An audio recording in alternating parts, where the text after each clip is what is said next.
Good evening and a warm welcome to today's session on BIC streams. Today's event is around the film, A Place to Live. This film screening and discussion is part of the State of Housing exhibition curated by Rahul Mehrotra, Ranjit Hoskote and Kaivan Mehta. We've actually extended the closing date of the exhibition to October 11th and the film as well. So those of you who haven't seen the exhibition are in Bangalore, you can do that till the October 11th. And those of you who haven't seen the film can always do that online till the October 11th. We are very grateful to our sponsors who made this exhibition possible, RMZ Foundation, Brigade Group, and Kohler India. Joining us today for this discussion are filmmaker Sanjiv Shah and Anushka Shah. They're not related. We will be sharing the bios of both panelists in the chat box that you see at the bottom of your screen. Next to the chat box is the Q&A box. Please do post your questions in the Q&A box. And we will also ask those of you who may have questions to come online to ask them. So with that, you can also sign up to our mailing list by visiting our website or follow us on our social media channels. Welcome everyone, and over to you, Anushka. Super. Thank you so much, Raghu. I usually really enjoy being in Big's physical space, given how lovely it is. So while I'm sad that we can't do that, I'm also very glad we can still have this conversation with Sanjeev in Ahmedabad and me in Bombay. So thanks so much to all the audience who have joined us as well, and for giving up your Saturday evening to this conversation. A lot of the work we do at Civic Studios, which is a organization we recently set up about a year ago in Bombay. It's a production house that creates content on civics and civic participation. But in addition to the content we create, a lot of the work we do is analyzing the representation of civic and social issues in contemporary media. So Sanjeev, I'm very glad to be with you here in this conversation and on your film, A Place to Live, which is about the housing crisis in India. When I watched the film, I felt like it was a fantastic, visual medium to give you an overview of the housing crisis, of migration, of the ecology of land. But it also gave you this zoomed in, understanding of the people, their lives, and their homes. So, it serves as a great tool to be able to understand an issue like this, and it really humanizes the policy issue. I'm sure there are people in the audience who have watched it, but if you haven't, like Raghu said, you can catch it on the big website. So to start and maybe set the context, Sanjeev, would you be able to give us a little bit of an overview of the film for those in the audience who may not have yet seen it? And through that, could you also tell us, what led you to this project and why you thought it's an important one to do? So, as Raghu mentioned, the film was made as part of the State of the Housing exhibition, which was, I think, held in Bombay in 2018, if I'm not mistaken, beginning of 2018. It was a exhibition which looked at historically the housing issue in India, the responses by states and by civil society to that question of housing. The film was commissioned as part of the exhibition. So that's how it came about. Yeah? So initially what happened is, of course, when you make a film or when you do whatever like this, you want to do everything, say everything that's possible, within a given time frame. But so we definitely had to look at the whole issue in a much wider context than normally one would have. We definitely had to at least try and cover as much of India as possible to start with.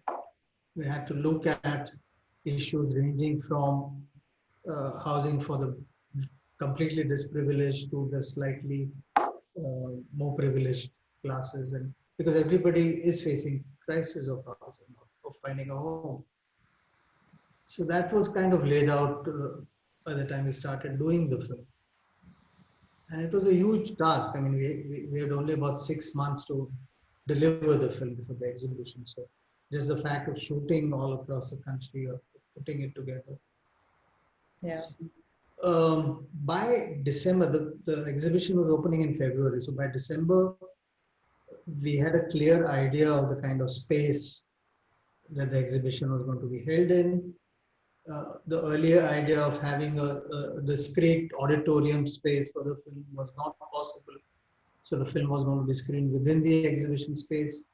So we had to actually construct a version of the film which could run in a exhibition space, while everything else was happening around.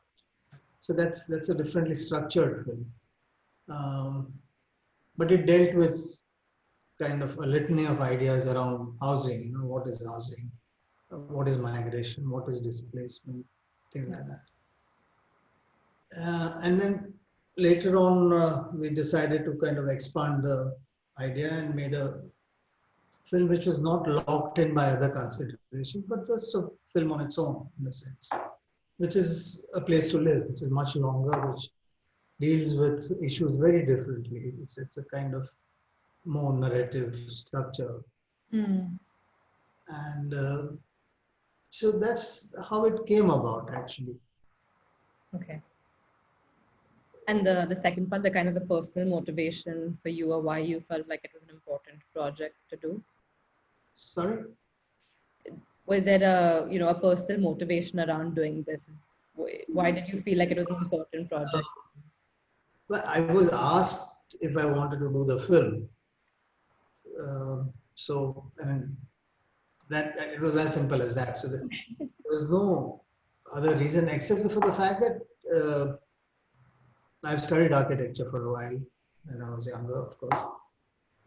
I've worked in areas of housing, of looking at housing for the much more disprivileged sections of society, which was way back in the late 70s.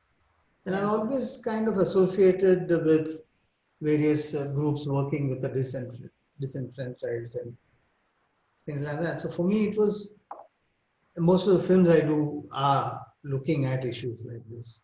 So it was a good fit in a sense. And housing is something which I believe I understand and have a position on, the issues related to housing. Right. So that was the main excitement about the film. Yeah, I'm sure. There's a key thing that's in the description of the film and the session. It says that there are 20 million people without a home in urban India alone, right? And in your film, you highlight this very fundamental and key aspect that there is a constitutional provision for this. And I think it was in 1985 when you had a five-judge bench of the Supreme Court that said that under Article 21, the right to life includes the right to housing.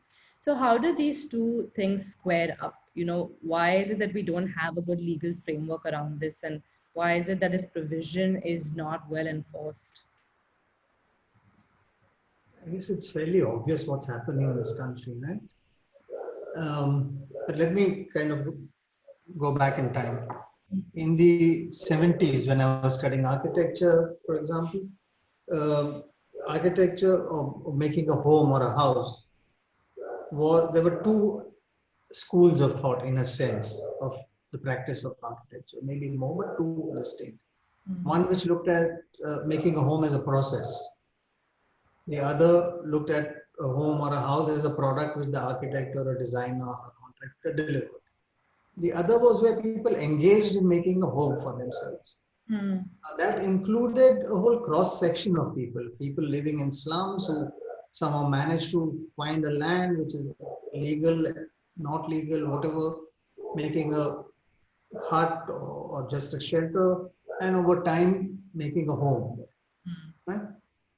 And within the discourse of architecture itself, there were people engaging with that process. And the process also included looking at rights of people, Housing is a fundamental right. What does it entail, What does life entail? So where you live, you make a life, you make your own society, your culture grows with it. All kinds of things happen. You earn money from the areas that you live in or nearby areas, and that's why you locate yourself in a certain context. In the early 70s, late 80s, uh, the courts, even the courts were much more sympathetic to these people, you know. Evictions were not easy, uh, unlike today where eviction is the norm rather than the exception. There were organizations, there were people, groups who could fight against evictions, fight for the rights, whatever they be, you know, right to food, right to shelter. Today, it's not possible. You know, you can see that it's just not there. That's not part of the discourse anymore. All you do is okay. The government has a scheme where it will deliver 2 million or 20 million homes. How the delivery is going to happen, who's going to pay for it, where is it going to happen, that is not discussed by and large. Of course, there are good schemes that the government has done over the time. That's by and large the scenario. And the government has completely moved out of enabling people to find a place to live. Yeah. Some states have, I mean, but Right. What role have the courts played in that? Just as a follow-up question to that.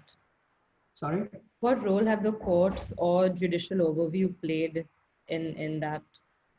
The last 10, 15 years, the courts have a certain way of looking at development of looking at the rights of people, where, you know, how do you place somebody else's right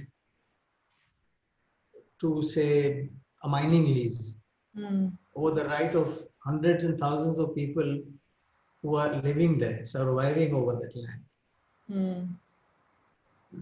How do you say that a dam has to be made because there's water to be supplied to X, Y, or Z state? Doesn't matter if 200 villages are going to be submerged in another state. So, and the courts are very happy to go with this kind of narrative. By and large, there's not been a really progressive, pro-people judiciary anymore. Are there any states where you see that states or cities where you see that happening a little bit better than the others? So Orissa, I think a year and a half ago declared that they will give land rights, tenure rights to people who are living in unauthorized colonies, and that was across the state. Okay. So huge parcels of land are to be given to people. That's a very progressive thing to do. You know, people, if people are given land or security of tenure, then they'll make their own homes. They have been doing that for decades and centuries. Why won't they do it now? Yeah. So that's a progressive thing that I know. Yeah. And just one more follow-up to that, but do you know what or why that happened in Orissa versus other places? I'm always interested in understanding when there is this kind of positive deviant, what leads to that? You know, is it a motivated person within the system? Is it Politically, who knows why decisions are taken? Somebody probably at the top listens to sane advice, I think. Yeah. So, but it could also be that elections were coming up. It could be many things. But the sum total of it is that it benefits people if it really is implemented well. Right. You know, one of the things that I thought the film brought out really sharply through the interviews was this lack of kind of, ownership or a sense of belonging that many migrants had to the cities they've moved in. And I think, particularly in the last few months during the lockdown, when we saw the whole migration, there were a lot of interviews taken of people on the roads who said that, what has the city given us? Where is that sense of safety or security? And I guess often when that feeling is transient and it's not permanent, you don't have a investment or incentive into improving your own standard of living or the community around you. Given the rapid urbanization, are there any insights from your experience doing the film or doing the research that you think that city governments or urban local bodies can particularly do to make cities be more welcoming spaces to provide more of a sense of safety and security to migrants? So historically, there have been such efforts, where uh, people have been given homes in situ. It's called in situ. So where you are staying, there have been examples of sites and services. So you just provide basic amenities to people, and then a secure tenure, and then you build your own houses. Mumbai actually had one of the best examples of sites and services, which was done in the early 70s, late 70s, I think, Charco. So it was a huge area where people were just given land with services provided. And over time, it's really become a thriving, very successful example of how people participate in making not only homes, but communities and townships. That is not really happening anymore. As I said, the only initiative these days you see is the public-private partnership. So the government will enable builders Hmm. make homes for the poor. They're completely unviable in most instances. They're horrible to look at. You can't live in them. They're badly designed. Hmm. A lot of them are miles away from work, so people are shifted out of their workplaces to the outskirts with no transportation, or if there is transportation, that's going to cost extra. There have been constantly people arguing for the fact that people can't be pushed out because people come to cities partly because they need to, but also because it provides them the opportunity to have a livelihood. And they're there because the city needs them. It's not as if they're just hanging around. They're working in the city. Yeah. So they deserve, and it is their right to have a dignified living. Hmm. And if the cities can't allow that, and that's what we saw during the lockdown, right? The Right. kind of dehumanization of people. We don't need, we don't need you. Just go wherever you want or go to whatever you want. Yeah. That's what's happening to our cities. Hmm. What about the 74th Amendment within this, right? How much of that devolution of powers, to city governments and urban local bodies do you think has worked, and kind of where has it failed, in any areas where you feel like it has succeeded? So again, there are examples of very good initiatives in the early, as I said, early till the early, maybe early 90s, where in Bombay, MHADA used to do some, not enough by any standards, but at least they were providing houses for the middle class, for the lower middle class, even for the poorer people, Hmm. affordable housing. And they did a lot of work. And similarly, in all states, there were state government organizations which did a lot of work. Tamil Nadu, in fact, had one of the best policies and demonstrable projects on in housing the poor. Hmm. Chennai has some rather large projects which it undertook. Some of them very successful, some of them not, but at least there was an attempt. So, see, the point today is that government will not do anything. Hmm. And that's the broad principle on which the government is working. This whole thing of less government and more governance kind of thing. Hmm. Be it education, be it health, be it, in fact, providing people with affordable food. Right. They're just moving out from everything. Hmm. And that's creating a problem across the board. Hmm.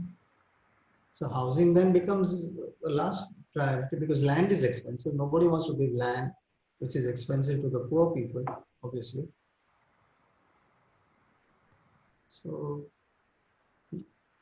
So where does the change start to come in this? Where do we start to, see improvement or push? Is it from the, clearly it sounds like the government is not kind of living up to its mandate, the private sector is involved with that? Or where do you see maybe citizen action or community engagement within this?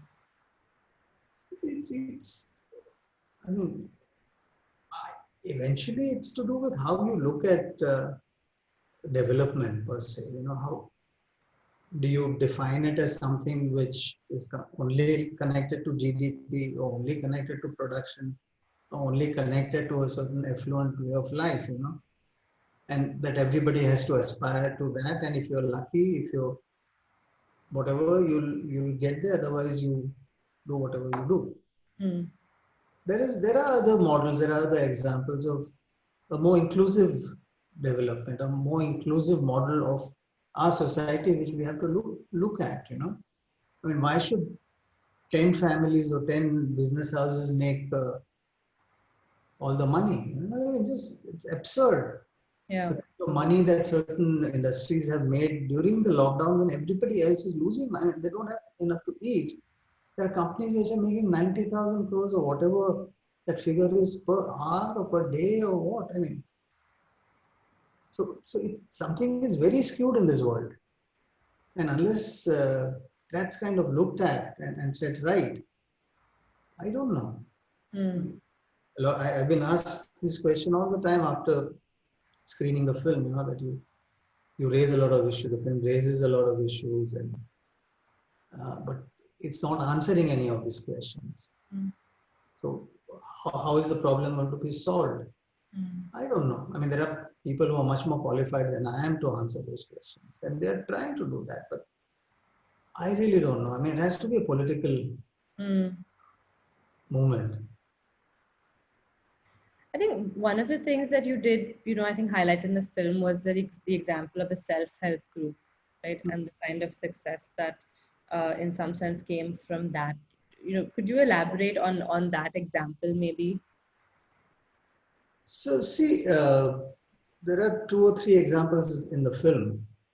There's one in Kutch where, uh, because an organization, NGO, was working with them, and they were working specifically in the area of houses. They found out that there was a government scheme called the Rajiv Awas Yojana, Hmm. which allowed them to access government assistance, um, loan plus subsidy, and improve the housing law, the way they lived, and they could be given land tenure. Now, they were fortunate in the sense that they were living slightly further away from the city, so the land was not that valuable. But they accessed this scheme that was available to them. It was given, the money was given, the assistance was given, and they then built their own houses. They provided labor to do it. There have been many examples over time where people have done this. Hmm. But the thing is, those avenues are shut. People can't do that now. Hmm. Communities can't go to the government. There's no scheme which will say, okay, here's the money, you build your own houses, will be in the toilets and give you electricity and give you water. Hmm. Do it on the land that you're living on. That doesn't happen. So, within these various issues that you've discussed, and the journey that the film kind of goes on, how do you see the role of a film like this within this issue? What would you like to see as the impact of a media piece like this, either in furthering the conversation or in directly affecting the issue? But did you have certain goals that you hoped to achieve with this film? No, I don't really think films can bring about anything other than some kind of either information or awareness to people who watch it. Hmm. I mean, you mentioned that after seeing the film, you discovered a lot of things about the housing issue that you were not aware of. Hmm. So at best, that would be the role of a film like this. And then I think it has to connect with other larger endeavors, like people getting together. There are activists, there are architects, there are designers, thinkers. We're all working together Hmm. in one way or the other. there are a lot of people within the government, I'm sure, who are also very sympathetic to an alternative vision. Right. So I think there's a need for those people to get together somehow. I don't know how that happens, but that's the only way. I mean, films can't really do anything more than. I feel happy that I made a film. So 5 people enjoy watching it, maybe, but that's it. Yeah. A lot of the studies that we do at Civic Studios is about kind of studying the impact of of entertainment, and I have, I think, a more optimistic view that films can create a certain amount of No, impact. different kind of films can. Yeah. Hindi films can have huge influence. I mean, I'm saying documentaries like this. Right. And I think one of the purposes that documentaries like this do serve is, like you said, kind of maybe it helps bring together people who are interested in these causes, maybe a conversation like this. But I think also as research and documentation that can feed into more mainstream narratives, right? We've been doing this series at Civic Studios where we're talking to filmmakers who make content in more mainstream fiction space, and a lot of their learning and inspiration actually comes from more indie content or documentary content. One fictional mainstream kind of media piece I really have enjoyed watching in the past that's exactly on public housing is it's an American HBO show called Show Me a Hero. I don't know if you've seen it, but it's by David Simon, who is the same person who made the cult show The Wire. And Show Me a Hero, the title is from the F. Scott Fitzgerald quote, which says, "Show me a hero, and I'll write you a tragedy." Yeah. And it's entirely, it's a true story. It's set in the city of Yonkers in the state of New York, and it's the story of a mayor and his struggle and challenge with introducing a public housing project. And it's a fantastic show because it really shows you different perspectives, right? The competing perspectives that the political class might have, the administrators in the city council, the architects and designers, but also the black and white communities when this project was being introduced and the racial tensions there. And it made me think, related to this film and the topic in India, but what role, again, through your experience and research while you were doing this, do you think that caste and religion plays in India within the kind of housing crisis?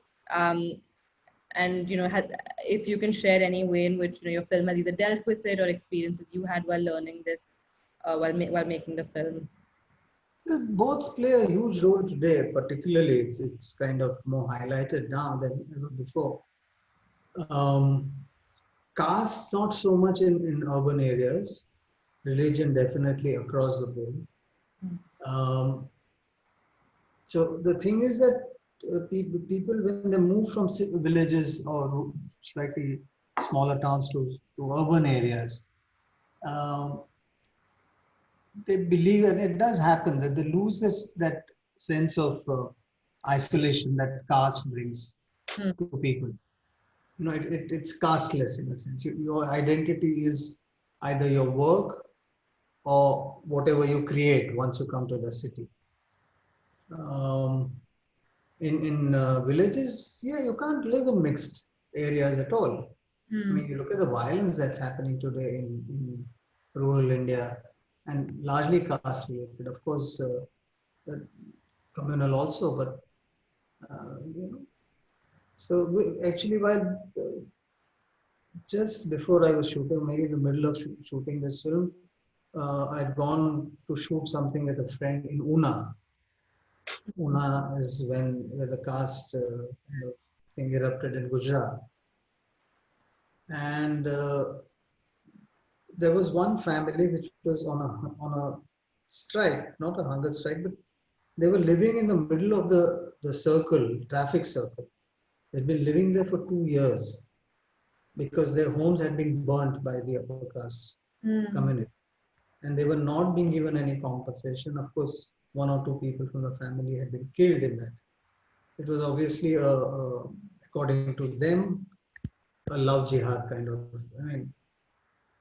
created by that. But they'd been there for 2 years without actually finding any recourse to justice. And this was a small example. I mean, millions of these examples you can find everywhere. Hmm. So it's very much a reality in India.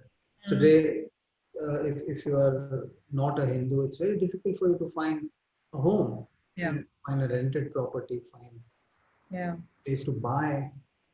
I know friends who, well, not friends of friends who wanted to buy a 40 crore apartment and they were not allowed to buy.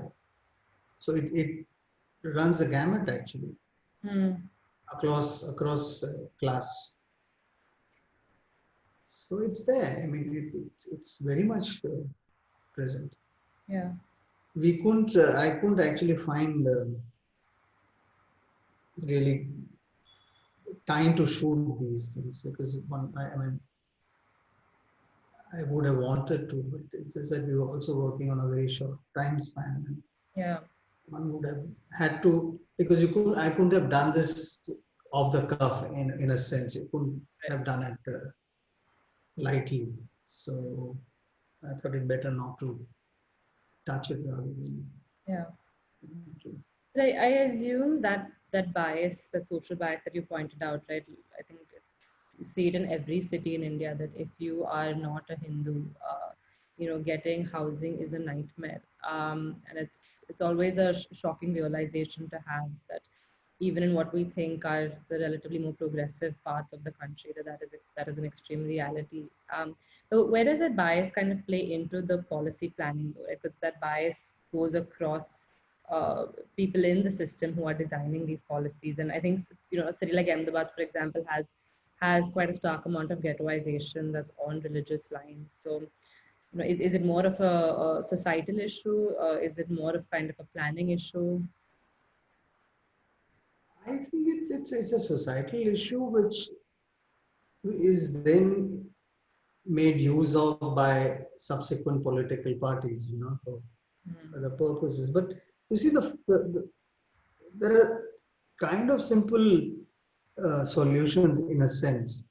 Um, Most people who come to cities, and particularly now, are not looking for permanent residence. See, I mean, the IT crowd, for example, working in Bangalore, they all would be very happy to rent a house. A lot of migrant labor which comes to cities come for 6 months or 8 months, seasonally in a sense. So there is a large big argument for rental housing for people across the cross section, across which the last 70 years no government or nobody's taken it very seriously. Mm. Calcutta did it in a big way in the 70s, Mm. but no other state really followed it up. It's only now that they're talking about it. And of course, one of the big things in the stimulus mentioned is rental housing. I don't know if it's ever going to be done, but so there are these kind of solutions which are very obvious. Mm. And why nobody has thought of it, I wouldn't know. Mm. Does in what forms does this manifest into a political issue? Because I guess that's when that happens, it's kind of when there is attention, momentary or otherwise. But in what forms do you find the housing crisis manifesting into a political issue? It's money now, land and money. I mean, it's clearly a very simple equation. So, I mean, there is a huge nexus between politicians and reality, in a sense. Often kind of overlapping each other. A lot of politicians are builders, and a lot of builders want to become politicians, whatever. Hmm. But today it's simply a question of economics. Land is expensive, so we need control over that land. So do whatever, and the huge money is to be made if you have access to. So it's simply that. Even if you want to do I mean, I'm sure there are people who have proposed interesting kind of solutions, workable solutions, but I really don't think that's going to get anywhere. Hmm. I thought one of the big lessons from the pandemic could have been and should have been a relook at the way we make our cities,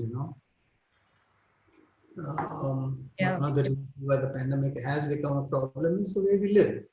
I mean, it's only now spread in rural areas. Earlier, it was concentrated mostly in cities, and there was no way for a city to respond to it. Mm. So there was a hope that over time, one might think that people would relook at how cities are made. I don't. I mean, do you think that's going to happen? I don't know. Yeah. So I'll come back for a moment to the kind of the media and the mainstream media question, which is, what are your thoughts on the way that this issue has, and of course, this issue and its many different components, not necessarily the housing crisis in a policy way that we see it, but let's say migration, and the kind of trials and tribulations of migrants and urbanization. How do you feel like it's been represented in mainstream cinema as well as in mainstream news? And kind of what are some of the, pros and cons of how you might have seen that representation, and what kind of narratives should we be telling on this so that it creates more awareness and understanding in people?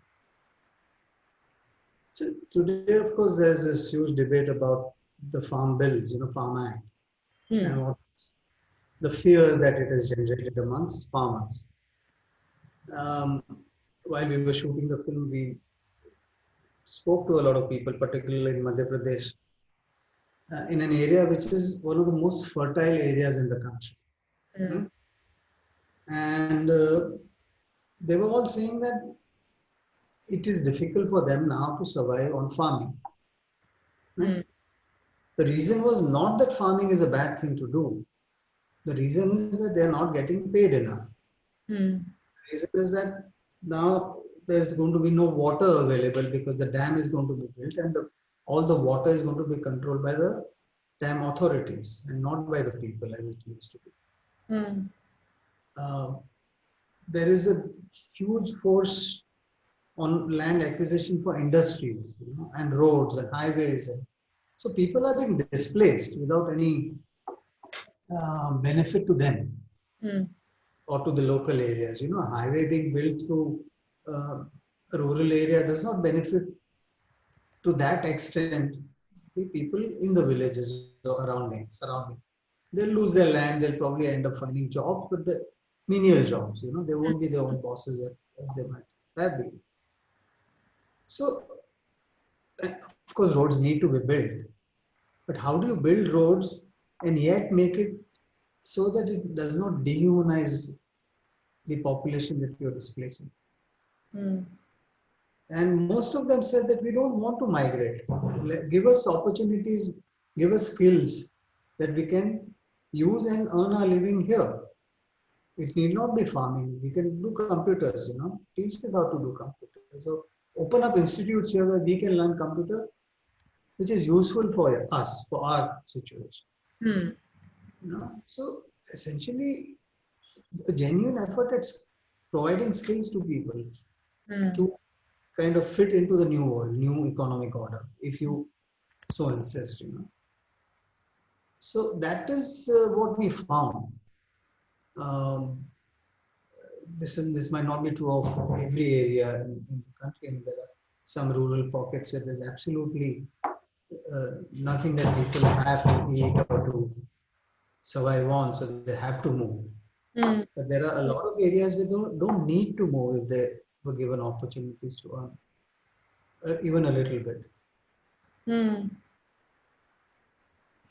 And are you saying that those are the kind of narratives that would be useful to kind of see in the media, things that are more humanizing and that kind of. If you really want change, I think this alternative narrative has to. I mean, today it's the main thing is that villages are dying or dead. Everybody has to come to cities. India is going to urbanize very, very rapidly.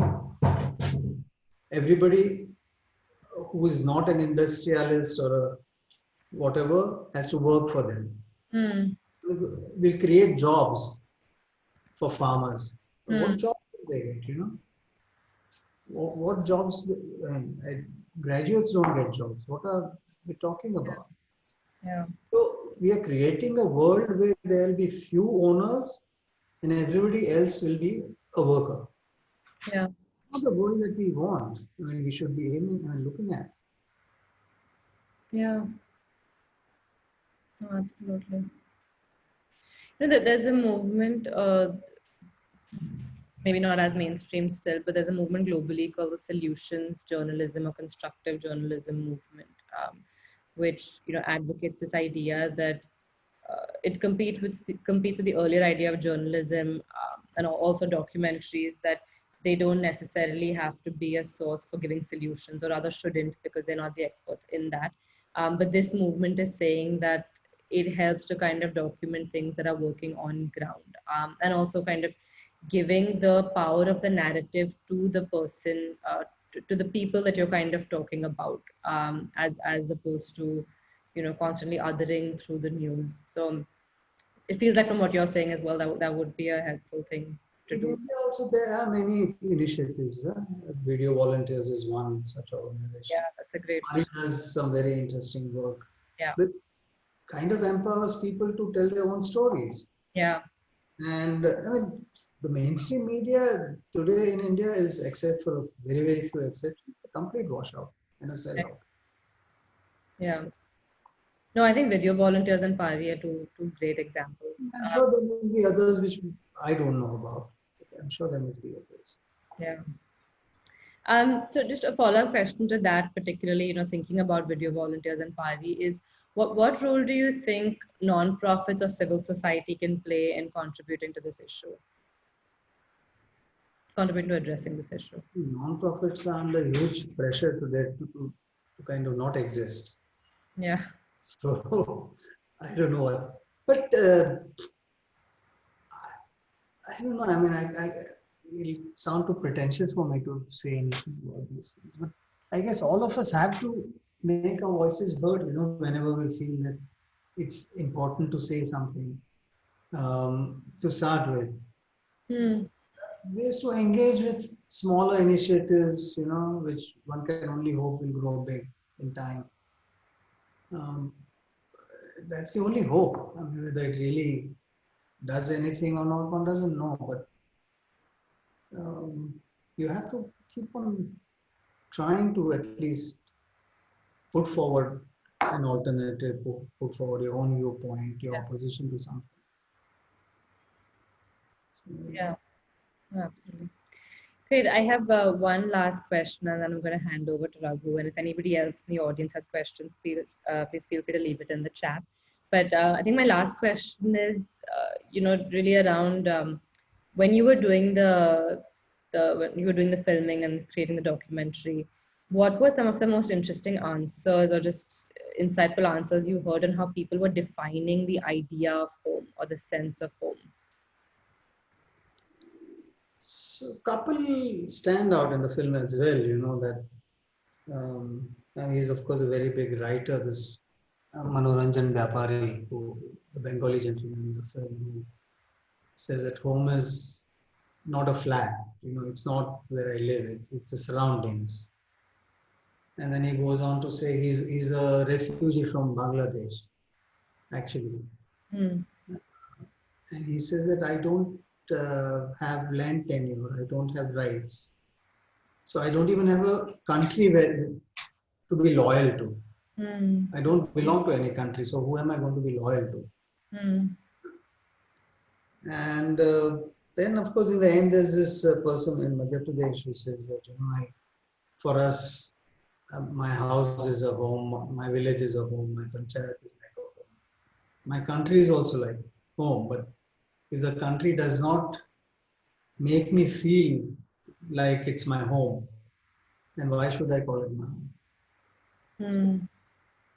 Those are the two, I think, kind of bookends.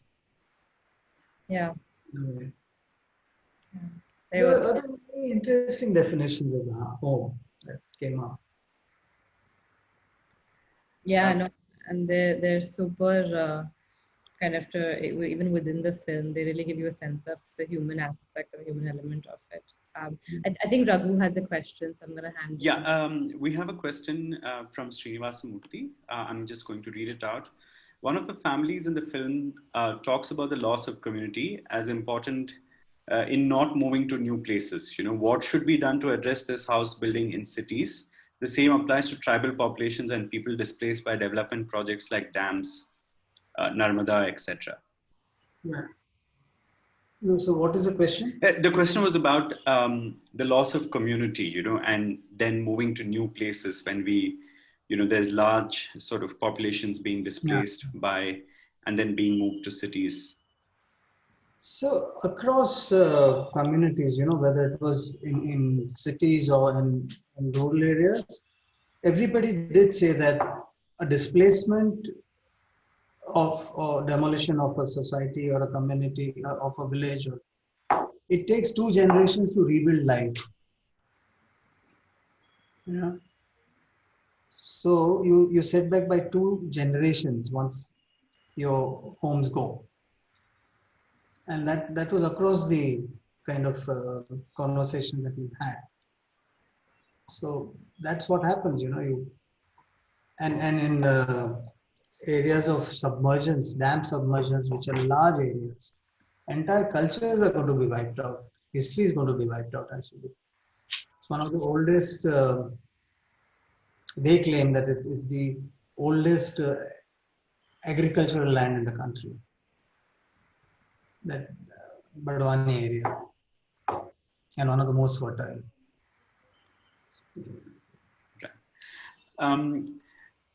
We have a question from Unikrishnan. He wants to know about the Kutch project you mentioned after the earthquake. If you can remember the name of that. He also says there were several initiatives by organizations in that time that did some fine work. The project that we've included in the film was not because of the earthquake. It was a slum that had come up in an area, and they kind of managed to get assistance from the Rajiv Awas Yojana to make homes there. But yeah, there have been some very interesting projects post the earthquake in Kutch, and Hunarshala is one organization which has done some interesting work, both in terms of alternative technology and the way they engage with communities to help them build homes. Thank you, Sanjiv. Anushka, you had a question? Yeah, I had an additional question to add in, which was that, you know, there was a short phase in which I was working as a legal aid worker in a prison in Bombay, in Baikala prison. It was a the women's section of it. And a lot of the women who were there inside were Bangladeshi migrants. And it was an under trial prison. So they, you know, you're kind of waiting in this, you know, vacuum. You neither have been convicted yet, so you don't know whether you are, you know, being punished for a crime you've done, and you don't know what your future is. You're just kind of waiting in between phase. The main thing that a lot of them would hang on to is their documentation. Like that, in a very strange sense, that documentation became their sense of home within those prison walls. And I was just wondering this as you were answering some of the questions, but you know, with something like the Aadhaar card that has, whose original objective was to try and kind of streamline some of the documentation, and given that so much about housing in India also has to do with poor land records and lack of identity documentation, has that had any, you know, influence or impact at all on the issue? So on the issue of, say, citizenship, I mean, India has a lot of refugees, right? So Aadhaar card is not a proof of citizenship. It does not grant you any such right. Most people don't get, I mean, it does not even grant you right to tenure of land where you stay. You can be paying electricity bills in a slum, which a lot of people do, or water bills, but it does not give them any right over that land. So these documents, people do believe that they might give them some traction. They might at some point of time. but only when the government acknowledges the fact that it is a proof of residence. That it is a proof that you've been living here for 50 years or 60 years or 10 years or whatever. But if the authorities refuse to accept that document as a proof of anything, then it has no meaning. Right. So this has no link. So a lot of people, I mean, in slums which are demolished, have Aadhaar card, they have electricity, they are voters. They've been voting for 40 years,